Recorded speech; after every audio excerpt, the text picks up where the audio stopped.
Hello students, आज मैं third lecture start करने वाला हूँ क्लास 9 साइंस का, जिसमें मैं आपको सिखाने वाला हूँ सेकंड लॉ ऑफ मोशन। ठीक है, इसके पहले दो वीडियोस में मैंने आप लोग को न्यूटन्स के जो फर्स्ट लॉ ऑफ मोशन था, इनर्शिया एंड मास, और ये जो इंट्रोडक्शन वाला पूरा पार्ट था, जो अनबैलेंस फोर्स, बैलेंस फोर्स, ये सारी चीज़ें मैंने आप लोग को फर्स्ट दो वीडियोज़ में एक्सप्लेन कर दी है। तो अगर आपने ना देखा हो तो उसको पहले देख लेना और फिर सेकेंड लॉ ऑफ मोशन पे आप आना। तो सेकेंड लॉ ऑफ मोशन में हमें क्या एक्सप्लेन किया है वो हम लोग देखते हैं। सबसे पहले हम लोग को ये बोला है कि फर्स्ट लॉ ऑफ मोशन जो है वो क्या इंडिकेट करता है कि अगर अनबैलेंस एक्सटर्नल फोर्स कोई भी ऑब्जेक्ट पे लगता है तो उसकी वेलोसिटी क्या हो जाती है, चेंज हो जाती है। फर्स्ट लॉ ऑफ मोशन हमें क्या बताता है कि अगर अनबैलेंस एक्सटर्नल फोर्स कोई भी ऑब्जेक्ट पे लगेगा, कोई भी ऑब्जेक्ट पे अनबैलेंस एक्सटर्नल फोर्स लगेगा तो उसकी वेलोसिटी कैसी हो जाएगी, चेंज हो जाएगी। तो ऑब्जेक्ट को क्या मिलेगा, एक्सीलरेशन मिलेगा। क्या मिलेगा, एक्सीलरेशन। जैसे अगर हम लोग कोई ये ऑब्जेक्ट है, ये ऑब्जेक्ट पे अगर मैं फोर्स लगाता हूँ तो इसकी वेलोसिटी है वो चेंज हो जाएगी और इसको क्या मिलेगा, एक्सीलरेशन। तो अब आगे देखते हैं कि we would now like to study how the acceleration of the objects depends on the force applied to it and how we measure a force. मतलब ये जो सेकंड लॉ ऑफ मोशन है उसमें हमें क्या सीखना है, उसमें हमें स्टडी करना है कि ये जो एक्सेलरेशन है ऑब्जेक्ट का वो depends on the force apply. तो ये जो एक्सेलरेशन है वो हम लोग जितना एक्सटर्नल फोर्स लगाते हैं उसके ऊपर एक्सेलरेशन डिपेंड होता है। तो वो एक्सेलरेशन जो है वो जो डिपेंड है फोर्स के ऊपर, तो वो फोर्स कितना लगता है वो अगर हम लोग फाइंड कर ले तो हमें पता चल जाएगा कि एक्सेलरेशन जो है वो कितना लग रहा है। ठीक है, तो सेकेंड लॉ ऑफ मोशन में हमें सीखने मिलेगा कि वो जो फोर्स लगता है, अनबैलेंस फोर्स जो लगता है, एक्सटर्नल फोर्स, वो कितना लगता है वो मेजर करने के लिए हम लोग को स्टडी करना है सेकेंड लॉ ऑफ मोशन। तो यहाँ पे एग्जाम्पल्स हमें दिए हुए कि let us recount some observation from our daily life.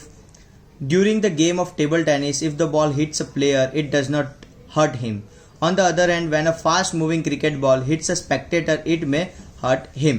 मतलब यहाँ पे एक एग्जाम्पल दिया है, यहाँ से पूरा ये जो है पूरा का पूरा एक एग्जाम्पल दिया है कि टेबल टेनिस अगर हम लोग खेल रहे हैं तो वो टेबल टेनिस का जो बॉल होता है वो बॉल अगर सामने वाले प्लेयर को लगता है तो उसको इतना दर्द नहीं होता जितना अगर क्रिकेट बॉल का जो बॉल होता है वो अगर स्पेक्टेटर को लग जाता है तो वो ज़्यादा हर्ट करता है। तो ये दो एक एग्जाम्पल बताए, तो उससे हम लोग देखते हैं, उससे हम लोग को पता चलेगा कि फोर्स दोनों में फोर्स कितना था, फोर्स के वजह से ज़्यादा हर्ट हो रहा है या फिर बॉल के वजह से हर्ट हो रहा है, वो हम लोग आगे देखेंगे किसके वजह से वो हर्ट होता है। दूसरा एग्जांपल दिया है कि एक ट्रक है वो रेस्ट पे, मतलब वो खड़ी है एक जगह पे साइड में पार्किंग में, तो वो हमें कुछ अगर रोड के साइड में वो खड़ी है, यहाँ पे बताया हुआ है रोड के साइड में वो खड़ी है, तो हमें उससे कोई डरना नहीं है। पर अगर वो चल रही है और उसके रास्ते में अगर आप आ जाओगे तो वो आपको क्या कर देगी, अगर वो 5 मीटर पर सेकेंड की स्पीड से भी चल रही है ना, और अगर आप उसके रास्ते में खड़े होंगे तो वो ट्रक आपको क्या कर देगी, मार देगी, कैन किल अ पर्सन। ठीक है, तो ये भी हमें पता है। तो ऐसा क्यों होता है वो सारी चीज़ हम लोग समझेंगे। फिर small mass such as a bullet में kill a person when fired from a gun. हाँ, तो ये भी हो सकता है कि अगर हम लोग गन में से जो बुलेट होती है वो बहुत छोटी होती है, उसका वेट जो होता है, मास मतलब वेट जो होता है वो बहुत कम होता है, पर अगर वो किसी को अगर मार दे तो भी इंसान मर सकता है। तो ये भी एक चीज़ है। फिर ये जो सारे ऑब्जर्वेशंस है, this observation suggest that the impact produce by the objects depends on their mass and velocity. मतलब ये सारे चीज़ों में आपने देखा कि ये जो ट्रक वाला एग्जाम्पल था तो ट्रक वाले में मास ज़्यादा था उसकी वजह से मर गया। फिर बुलेट वाले में देखा तो मास कम था पर उसकी वेलोसिटी ज़्यादा था उसके वजह से इंसान मर गया। फिर यहाँ पे देखो कि टेबल टेनिस जो खेल रहे थे उसमें जो बॉल है उसका मास कम था, इसके वजह से उसको कम इफेक्ट हुआ। ये जो बॉल था वो हार्ड होता है, उसमें फोर्स वेलोसिटी ज़्यादा लगी रही थी, उसका मास भी थोड़ा ज़्यादा था, इसकी वजह से जो हमारे स्पेक्टेटर थे उसको लगा। तो ये सारी चीज़ें किस चीज़ पे डिपेंड होती है, मास एंड वेलोसिटी। ये दो चीज़ पे डिपेंड करेगा कि जो फोर्स है वो कितना लगेगा। तो मास और वेलोसिटी अगर हम लोग फाइंड कर लेते हैं तो हमको इजीली पता चल जाएगा कि जो हम लोग को फोर्स है वो कितना होगा। तो आगे देखते हैं, similarly if an object is to be accelerated we know that the greater force is require. तो सही बात है ना कि अगर ये पेंसिल है, ये पेंसिल को मुझे क्या करना है, अगर ये पेंसिल को मुझे मैं इसको यहाँ से यहाँ तक मूव करना है तो मैं इसको थोड़ा फोर्स लगाऊंगा, अगर मैं इसको ज़्यादा फोर्स लगाऊंगा तो वो क्या चला जाएगा, बहुत आगे चला जाएगा। मतलब अगर इसको मैं ज़्यादा एक्सेलरेट करना चाहता हूँ तो मुझे ज़्यादा फोर्स लगाना पड़ेगा, कम एक्सेलरेट करना चाहता हूँ तो कम फोर्स लगाना पड़ेगा। तो यही हमें यहाँ पे एक्सप्लेन कर रहे हैं कि greater force required to a greater velocity. In other words there appears to exist some quantity of importance that combines the object mass and velocity. Okay, मतलब एक और चीज़ हमें यहाँ पे ऐसा बताया है कि अभी ये दो चीज़ अलग अलग फाइंड कर रहे हो आप लोग, मास और वेलोसिटी। तो न्यूटन ने क्या कर दिया कि ये दो चीज़ अलग अलग फाइंड करो, उससे अच्छा एक नई प्रॉपर्टी बना दी, एक प्रॉपर्टी नई फॉर्म कर दी। वो प्रॉपर्टी का नाम दे दिया मोमेंटम। यहाँ पे देखो दिया है, one such property called momentum was introduced by Newton. मतलब सेकेंड लॉ ऑफ मोशन में फाइंड करना था फोर्स। फोर्स फाइंड करने के लिए हमें पता होना चाहिए मास एंड वेलोसिटी, ठीक है।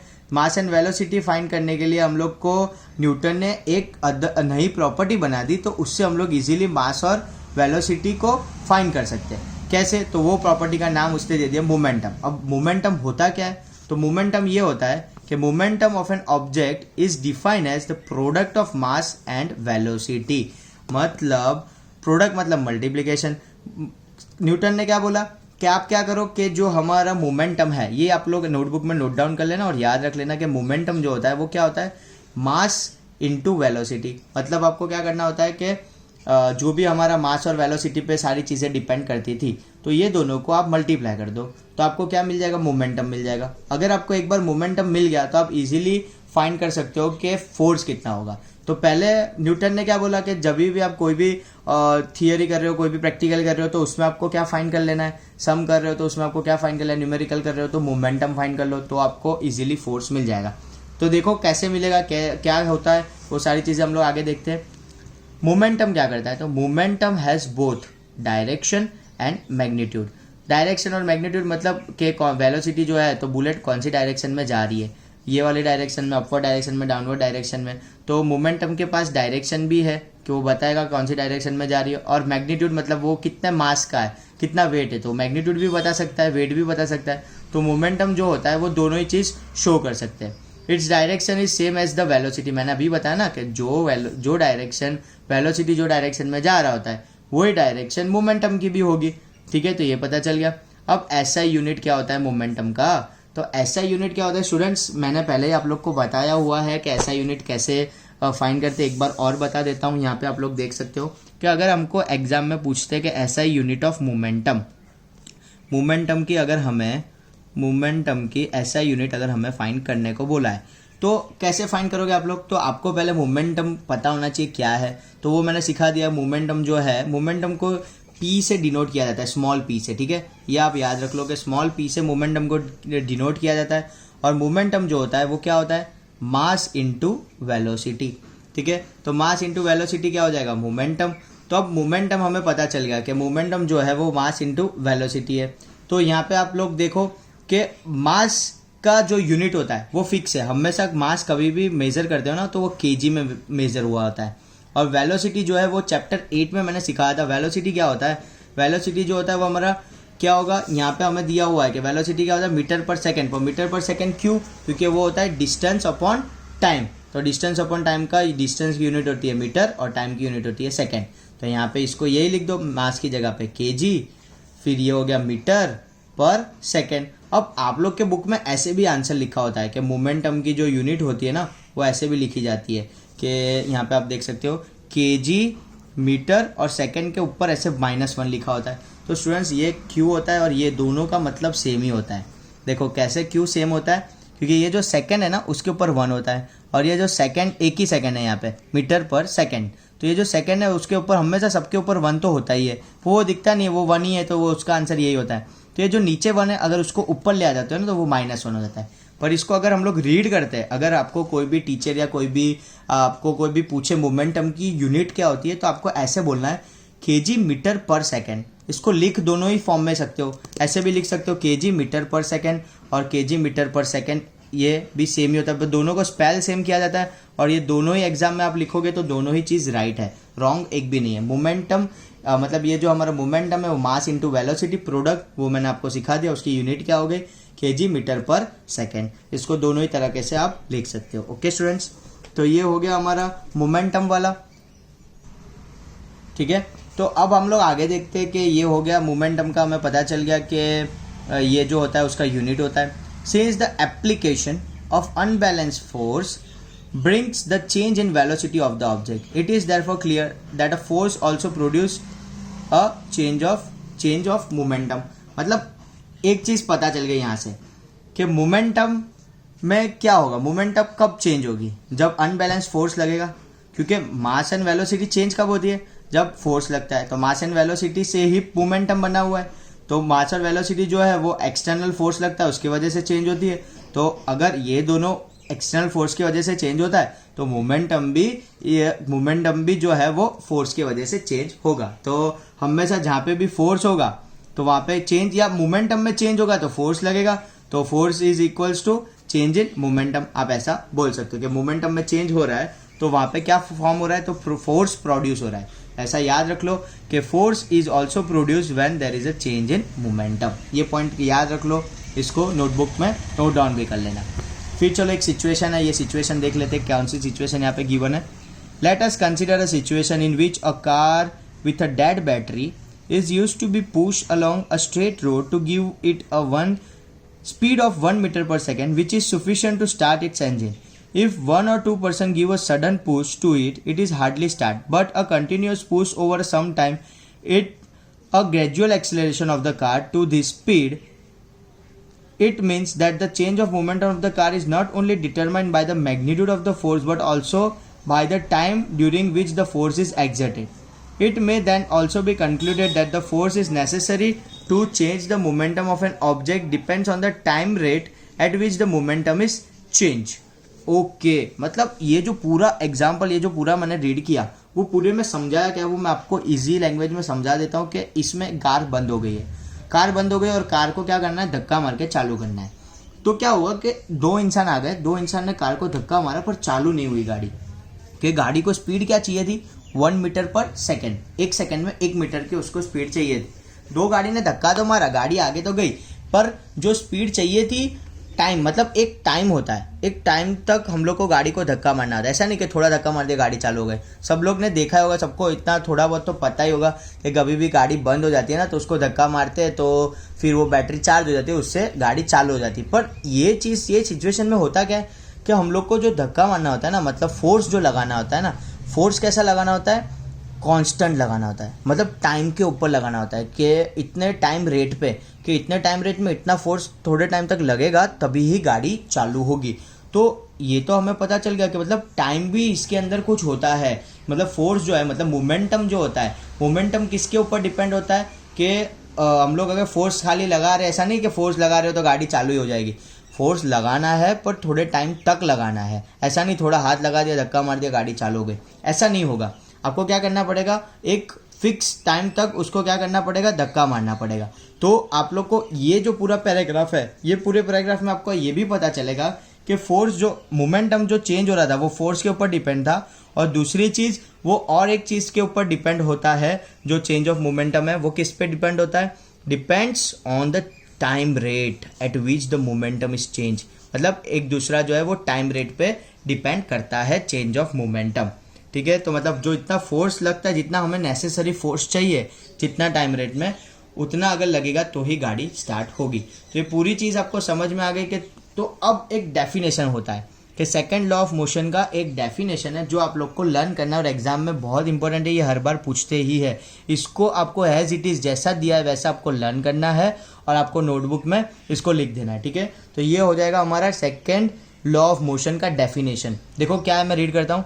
The second law of motion states that the rate of change of momentum of an object is proportional to the applied unbalanced force in the direction of force. मतलब मैंने आपको बताया कि जो चेंज ऑफ रेट, मतलब change of momentum जो है वो किस पे डिपेंड करता है, फोर्स पे, अनबैलेंस फोर्स पे. पर rate of change of momentum is depend on unbalance. Rate मतलब टाइम हो गया, तो यहाँ पे आपको रेट वर्ड ऐड करना है. जो फर्स्ट पूरा टॉपिक था वहाँ पे मैंने अनबैलेंस फोर्स के बारे में बता दिया. फिर ये जो पूरा एग्जाम्पल था हमारा गाड़ी वाला, उससे हमें पता चल गया कि टाइम रेट भी इसमें इन्वॉल्व है. तो आप लोग को क्या समझ में आ जाएगा कि जो सेकंड लॉ ऑफ मोशन हमें क्या समझाता है कि ये हमें ये चीज़ एक्सप्लेन करता है कि जब भी सेकेंड लॉ ऑफ मोशन के बारे में बात करो तो आपको वर्ड कौन सा स्टार्ट करना है, states that the rate of change of momentum. Momentum क्या है वो मैंने अच्छे से समझा दिया अब आप लोग को कि मोमेंटम जो होता है ना वो product of mass into velocity होता है। तो उसमें अगर जो चेंज होता है टाइम के साथ, उसमें जो चेंज होता है that is a rate of change of momentum. और किसका, तो कोई भी ऑब्जेक्ट हो सकता है, बॉल हो सकता है, कार हो सकती है, कुछ भी हो सकता है, of an object is proportional. Proportional मतलब उसके वो कैसे होगा चेंज, जब उसमें कोई अनबैलेंस फोर्स लगेगा कोई एक पर्टिकुलर डायरेक्शन में। तो ये हमें याद रखना, is proportional to the applied unbalance force in the direction of force. मतलब जो डायरेक्शन ऑफ फोर्स, जो डायरेक्शन में आप फोर्स लगा रहे हो वो डायरेक्शन में rate of change of momentum होता है, उसको कहते हैं सेकेंड लॉ ऑफ मोशन। तो ये समझ में आ गया हम लोग को कि ये जो है सेकेंड लॉ ऑफ मोशन क्या समझाता है। अब इसको थियोरेटिकली हमें अगर फाइंड करना है कि थियोरेटिकली, चलो इसको देखेंगे कि rate of change of momentum जो है वो थियोरेटिकली कैसे हम लोग इसको फाइंड कर सकते हैं। तो यहाँ पे उसकी मैथमेटिकल फॉर्मूला दी हुई है। तो ये फॉर्मूला से आप इजीली कैसे फाइंड कर सकते हो कि कितना फोर्स लग रहा है और क्या लग रहा है, वो सारी चीज़ें आप इजीली इसमें से फाइंड कर सकते हो। तो ये डेफिनेशन आपको समझानी है एग्जाम में, और उसके बाद सेकेंड लॉ ऑफ मोशन में जो पूरा फॉर्मूला पूरा समझाते हैं, ये पूरा फॉर्मूला आप लोग को एग्जाम में समझाना होता है। F=ma ये जो है वो हम लोग को एग्जाम में पूछेंगे कि डिराइव F=ma करके क्वेश्चन आता है, ठीक है। तो वो अभी मैं आप लोग को समझा देता हूँ कि वो कैसे होता है। पहले ये पूरा मैंने डेफिनेशन आपको समझा है, डेफिनेशन लर्न कर लो। अब mathematical formulation of second law of motion में एक्सप्लेन करता हूँ, तो वो देख लो। चलो तो उसको मैं आप लोग को नोटबुक में सॉल्व करके बताता हूँ कि कैसे आपको स्टार्ट करना है मैथमेटिकल फॉर्मूला जो सेकेंड लॉ ऑफ मोशन का है वो। तो यहाँ से देख लो कि सेकेंड लॉ ऑफ मोशन का फॉर्मूला मैं समझाता हूँ आप लोग को। सेकेंड लॉ ऑफ मोशन, तो यहाँ पे आप लोग देख सकते हो सेकेंड लॉ ऑफ मोशन। आप लोग स्टूडेंट्स वीडियो को पॉज कर करके आप सारी जो चीज़ें मैं बोलता हूँ वो लिख लो साथ साथ में, तो ये आप लोग को अच्छे से पता चलेगा, ठीक है। अब यहाँ पे देखो सेकेंड लॉ ऑफ मोशन क्या होता है। सेकेंड लॉ ऑफ मोशन में मैंने पहले जो हम लोग ने फॉर्मूला जो हम लोग ने डेफिनेशन देखी, वो डेफिनेशन से मैं स्टार्ट करूँगा ये पूरा समझाने में। पर मैं एक क्या कर देता हूँ, एक मैं सिचुएशन ले लेता हूँ कि कौन सी सिचुएशन से मैं एक्सप्लेन कर रहा हूँ, जो मैं यहाँ पे बताता हूँ कि अगर कोई ऑब्जेक्ट है वो एक स्ट्रेट लाइन में जा रहा है, तो उसकी कोई एक इनिशियल वेलोसिटी होगी, जो मैंने आपको चैप्टर 8 में समझाया था कि हमेशा दो चीज़ होती है, एक इनिशियल वेलोसिटी होती है और एक फाइनल वेलोसिटी होती है। तो इनिशियल वेलोसिटी उसकी u होगी और वो यूनिफॉर्मली एक्सीलरेट होता होगा, और उसकी फाइनल वेलोसिटी v होगी, और कोई टाइम ले रहा होगा t। तो अगर हम लोग देखते हैं उसके ऊपर कोई फोर्स लग रहा है, हाँ तो कोई फोर्स लगेगा तो ही वो आगे मूव होगा, तो उसके ऊपर कोई फोर्स लग रहा होगा f through out the time, मतलब जितना भी टाइम लग रहा है वो मूव होते जा रहा है, उसके ऊपर थ्रू आउट द टाइम एक फोर्स लगा रहता है। तो ये हमें पता है। तो हम लोग को यहाँ पे इतना बता दिया कि इनिशियल एंड फाइनल मोमेंटम जो होता है ना, वो क्या होता है, P1 that is equal to mu and P2 that is equal to mv। इतना हमें क्वेश्चन में गिवन है, और फिर हमें इसको, ये सिचुएशन हमें गिवन है, और फिर हमें इसका फॉर्मूला डिराइव करना है। तो यहाँ पे देख लो कि हमें क्वेश्चन में सबसे पहले इतना तो हमें पता ही था कि P1 और P2 दो मतलब हमें गिवन है। इनिशियल के लिए मोमेंटम जो है वो mu है, और फाइनल के लिए जो मोमेंटम है वो mv है। बस इतना हमें क्वेश्चन में पता है, और फिर हम लोग को फाइंड करना स्टार्ट करना है। तो अब डेफिनेशन से मैं स्टार्ट करूंगा। डेफिनेशन में ऐसा बोला है rate of change of momentum, ऐसा मुझे बोला है। पहले मैं ऐसा लेता हूँ चेंज ऑफ मोमेंटम, ठीक है, जो मैं पहले डेफिनेशन से, जो टेनिस बॉल वाला एग्जाम्पल से मैं लेता हूँ कि change in momentum, change in momentum is directly proportional to the. अब आपको हमेशा मैंने समझाया है कि हमेशा क्या होता है, मोमेंटम चेंज होता है तो हमेशा क्या लेना होता है, फाइनल माइनस इनिशियल। ये मैंने चैप्टर 8 में समझा दिया आप लोगों को। क्या होता है कि फाइनल माइनस इनिशियल लेना होता है। तो फाइनल माइनस इनिशियल हम लोग कोई भी चीज़ लेंगे तो फाइनल, अभी यहाँ पे फाइनल वेलोसिटी, फाइनल मोमेंटम जो है वो क्या है, mv है। इनिशियल मोमेंटम क्या है, mu है, ठीक है। तो ये तो आपको पता चल गया। दोनों में m कैसे कॉमन ले सकता हूँ मैं, ये डायरेक्टली प्रोपोर्शनल की साइन में यहाँ पे कंटिन्यू कर रहा हूँ, ठीक है। तो इसमें से m मैंने कॉमन ले लिया, तो मेरा क्या आ गया, v माइनस u। तो ये हो गया चेंज इन मोमेंटम। अब चेंज इन मोमेंटम के साथ क्या होता है, मैंने डेफिनेशन में एक वर्ड ऐड किया था, टाइम के साथ वो डिपेंड करती है। तो उसके बाद आपको क्या करना होता है, rate of change of momentum. क्या करना है, rate of change of momentum, मतलब मैं रेट ऐड कर दूंगा, rate of change of momentum, ठीक है, rate of change of momentum. तो इसमें क्या हो जाएगा students, rate of change of momentum में, वो उसमें सिर्फ टाइम को क्या करना है कि ये जो चीज़ हो रही है चेंज इन मोमेंटम वो किस में हो रही है, तो एक पर्टिकुलर टाइम में होती है। तो वो जो टाइम है उसको मैंने नीचे यहाँ पे बता दिया। ये हो गया मेरा एक टाइम, ठीक है। तो rate of change of momentum हो गया, ये हो गया मेरा change of momentum n into v minus u upon t, ये हो गया। अब ये जो सारी चीज़ होती है वो किस पे डिपेंड होती है, जितना फोर्स लगता है उस पर डिपेंड होती है। तो थर्ड हमारा जो हो जाएगा वो कितना होगा, अप्लाइड फोर्स, कितना फोर्स लग रहा है इसके ऊपर ये डिपेंड करता है। ये क्या होता है, rate of change of momentum. तो मतलब applied force is directly proportional to the rate of change of momentum, ठीक है। ये डेफिनेशन से हमें पता चल गया था, ये हमें डेफिनेशन से पता चल गया था। तो अप्लाइड फोर्स कितना होता है, एफ, ठीक है। Rate of change of momentum आप लोग ने फाइंड कर लिया यहाँ पे, वो हो गया m into v minus u upon t, ठीक है। तो ये हम लोग ने फाइंड कर लिया। तो इससे हमें क्या पता चल जाएगा, अब हमारा यहाँ पे आप लोग देख लो कि अगर कोई भी फोर्स लग रहा है, ठीक है, तो इसमें जो भी मास होगा वो कितना होगा। तो मास हमेशा कितना होता है कि हम लोग ऐसा समझते हैं कि जो मास है वो कोई के अमाउंट मास लग रहा है यहाँ पे, ठीक है। कोई भी के मास लग रहा है, मुझे नहीं पता कितना मास लग रहा है, ठीक है। यहाँ पे कितना भी मास लग रहा है उसको मैंने एम ले लिया, v minus u upon T, मतलब ये जो है v minus u upon T वो हमारा ये हो गया मेरा change in momentum upon time.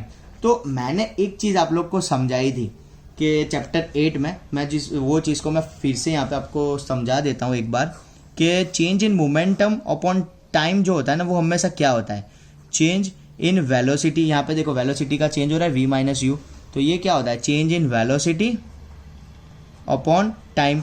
तो ये मैंने सिखाया हुआ है कि change in velocity upon time मतलब एक फॉर्मूला होता है, उसको क्या कहते हैं हम लोग, एक्सीलरेशन कहते हैं, जो चैप्टर 8 में सिखाया है। पर अगर आपको याद ना हो तो फिर से मैंने बता दिया कि v minus u upon T जो होता है ना उसकी जगह पे a लिख सकते हैं हम लोग, इसकी जगह पे क्या लिख सकते हो, a, ठीक है। तो ये हो गया v minus u upon t that is equals to a। तो यहाँ पे भी यही हो सकता है कि यहाँ पे मुझे ये प्रोपोर्शनलिटी की साइन हटानी है, ठीक है। तो अगर प्रोपोर्शनलिटी की साइन हटानी है मुझे, तो सबसे पहले आपको क्या ऐड करना होता है, कांस्टेंट ऐड करना होता है। कांस्टेंट मतलब क्या, ये कोई भी नंबर है, ऐसा समझ लो ये प्रोपोर्शनल है, किसके प्रोपोर्शनल है, तो ये के करके मतलब कोई भी 5 के प्रोपोर्शनल है, 6 के प्रोपोर्शनल है। तो हमको जब भी प्रोपोर्शनल की साइन हटानी है तो इक्वल करके के लिख दो, के लिख दिया फिर एम लिख दो, ये हो गया के और फिर एम। अब ये जो है मेरा v minus u upon T, इसको मैं यहाँ पे अलग रख देता हूँ, क्यों, क्योंकि इसकी एक फॉर्मूला हो जाती है, क्या हो जाती है इसकी फॉर्मूला, जो मैंने अभी आप लोग को बताई कि एफ इज इक्वल्स टू के एम ए। ये हो गया, समझ में आ गया कि ए कैसे हुआ, तो मैंने अभी बताया कि एक्सीलरेशन क्या होता है, v minus u upon t, ठीक है। तो इसकी जगह पे v minus u upon T की जगह पे मैंने a लिख दिया। तो ये मेरा हो गया कि फोर्स इज इक्वल्स टू के इंटू एम ए। तो अब मैं ऐसा ले लेता हूँ, के को मैं क्या सपोज कर लेता हूँ, 1 सपोज कर लेता हूँ। चलो स्टूडेंट्स, मैं ऐसा मान लेता हूँ कि के जो मेरा है वो 1 है, तो मेरा यहाँ पे f कितना हो जाएगा, f इज इक्वल्स टू के की जगह पे मेरा 1 और एम ए, मतलब मुझे जो फाइंड करना था f is equals to M A आ गया मेरा, ठीक है स्टूडेंट्स। तो ये मेरी फॉर्मूला हो गई। जो सेकेंड लॉ ऑफ मोशन में अगर आपको कोई पूछे कि उसकी मैथमेटिकल फॉर्मूला क्या है, तो सेकेंड लॉ से हम लोग को ये पता चलता है कि उसकी मैथमेटिकल फॉर्मूला जो है वो है force that is equals to mass into acceleration. और इस चीज़ से आपको इसकी यूनिट भी फाइंड करनी होती है कि इसकी यूनिट क्या होगी, that force is equals to mass into acceleration हमने फाइंड तो कर लिया कि उसका फॉर्मूला हो गया, सेकंड लॉ ऑफ मोशन की ये फॉर्मूला होगी। तो ये फॉर्मूला जो है उसकी यूनिट क्या होगी, तो इसकी यूनिट जो है एसआई यूनिट जो है वो मैं अभी आपको सिखा देता हूँ कि एसआई यूनिट क्या है इसकी। तो देखो मैंने पहले ही सिखाया, मास क्या होता है, मास हमेशा हो जाएगा केजी, ये मैंने आपको पहले से ही सिखाया हुआ है। एक्सीलरेशन क्या होता है, एक्सीलरेशन की मैंने अभी आप लोग को सिखाया कि मीटर पर सेकेंड स्क्वायर होता है। कैसे, तो देखो मैं बताता हूँ। एक्सीलरेशन हमें क्वेश्चन में होता है v minus u upon T, तो v माइनस यू मतलब ये दोनों की हो जाती है मीटर पर सेकेंड, इसकी हो जाएगी मीटर पर सेकेंड और टाइम की भी सेकेंड, तो ये सेकेंड और ये सेकेंड, ये जो सेकेंड है वो नीचे आ जाएगा, ये हो जाएगा मीटर पर सेकेंड स्क्वायर। तो ये एक्सीलरेशन की यूनिट हो जाती है मीटर पर सेकेंड स्क्वायर, मास की यूनिट हो जाती है केजी, तो यहाँ पे जो फोर्स है उसकी यूनिट क्या हो जाती है केजी मीटर पर सेकेंड स्क्वायर, और जो मोमेंटम था उसका था केजी मीटर पर सेकेंड थी सिर्फ, पर इसकी मीटर पर सेकेंड स्क्वायर हो गई, ठीक है। तो इसको ऐसे भी लिख सकते हो आप लोग केजी मीटर पर सेकेंड स्क्वायर, और इसको फाइंड किया है न्यूटन ने। न्यूटन हमारा बहुत बड़ा साइंटिस्ट है। तो हम लोग फोर्स की एक दूसरी भी यूनिट होती है, वो होती है न्यूटन। ठीक है, जो न्यूटन होती है उसको हम लोग ऐसे लिखते हैं एन, कैपिटल एन लिखते हैं। उसके भी मतलब आपने फोर्स फाइंड कर लिया, इसका जो भी आंसर आ गया, और फिर यूनिट में आप डायरेक्ट एन भी लिख सकते हो। एन क्यों, न्यूटन से क्यों इसको बोला गया, क्योंकि ये साइंटिस्ट ने ये चीज़ फाइंड की, इसलिए हम लोग ने उसको एज अ मतलब ऑनर हम लोग ने उसको क्या किया है, बोला है कि उसकी यूनिट जो है उसको एन हम लोग ने यहाँ पे बता दी है। ठीक है स्टूडेंट्स, तो हम लोग इसको ऐसे भी कर सकते हैं, और ये जो है पूरा का पूरा ये हमारा मैथमेटिकल फॉर्मूला हो गया। तो यहाँ पे आप लोग को एक बार रिवाइज करा देता हूँ। पहले ये याद रख लो, P1 P2 ये होता है। फिर एज डेफिनेशन से जाना है, चेंज इन मोमेंटम फर्स्ट वाला टेनिस बॉल वाला और क्रिकेट बॉल वाला, P2 - P1, उससे आपने ये फाइंड किया। रेट टाइम के साथ डिपेंड होता है, तो नीचे डिवाइड बाई टी किया। फॉर्मूला में देखो ये किसके प्रोपोर्शनल होता है, फोर्स के प्रोपोर्शनल होता है। फोर्स इक्वल्स टू ये लिख दिया, प्रोपोर्शनलिटी की साइन हटानी है तो K लिख दो, इसकी जगह पे A लिख दो, तो ये होगा KM है। K को मैंने A1 मान लिया, K को मैंने क्या लिया 1 मान लिया, तो ये हो गया F is equals to MA, और इसकी यूनिट भी बता दी, तो इसकी यूनिट होती है न्यूटन या फिर kg मीटर पर सेकेंड स्क्वायर।